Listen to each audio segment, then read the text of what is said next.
Hey guys, it's your girl Memphis Jones with the Hey Dear blog, and I have another book to discuss with you all, and that is Never Let Me Go by Kazuo Ishiguro.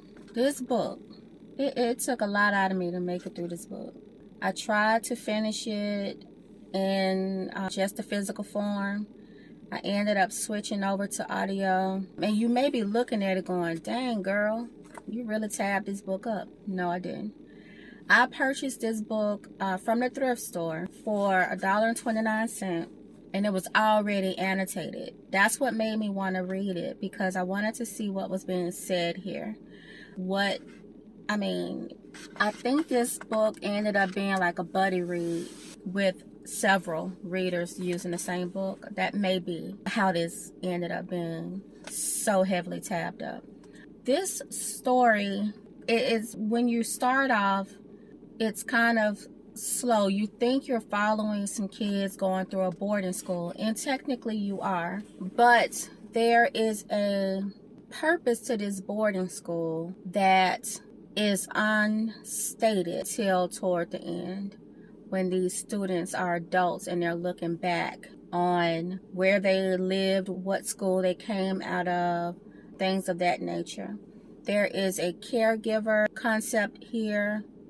There is a found family concept here, because the kids are essentially orphans. The premise of this book, in my view, is that we as humans, in our desire to be immortal, can sometimes mess with the order of things, mess with nature's intent. And the characters in this book that this book is centered on, they are essentially born to die. Some people would say we are also, but we get the autonomy to make decisions for our lives. We have a certain amount of free will that the characters in this book don't really have to the extent that we have it, because they are born to die for the greater good. Again, back to our need for immortality. I could see this happening in some form and fashion. I can see this happening, and honestly, it may be happening in a way. This book does make you think why we do things the way we do it. What is the end goal? There's a lot here to unpack.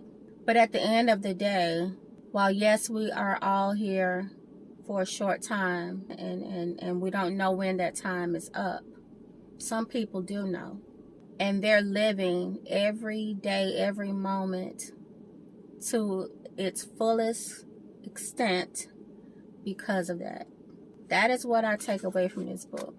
This book isn't for everybody, so you could check for trigger warnings that may exist for you, especially if you have an illness or if you grew up in an institutionalized school system. It could trigger some things for some people, even though I feel like dystopian literature does trigger people.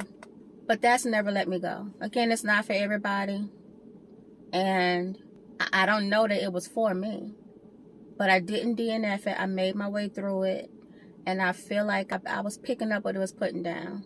But it's not a fun read. It's not a good time. There's something to learn here.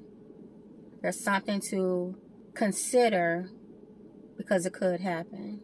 I feel like that's what dystopian books pretty much put out there for us. This could be your reality. Thank God it's not.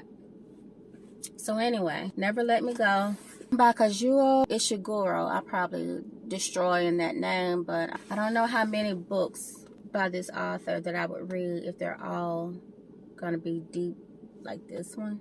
And I don't know that I would say it was necessarily deep, but the thought, the concept really had me scratching my brain a little bit. Yes, my brain, past my head, past my skull, all the hair to the brain, scratching. All right, I'll talk to y'all later.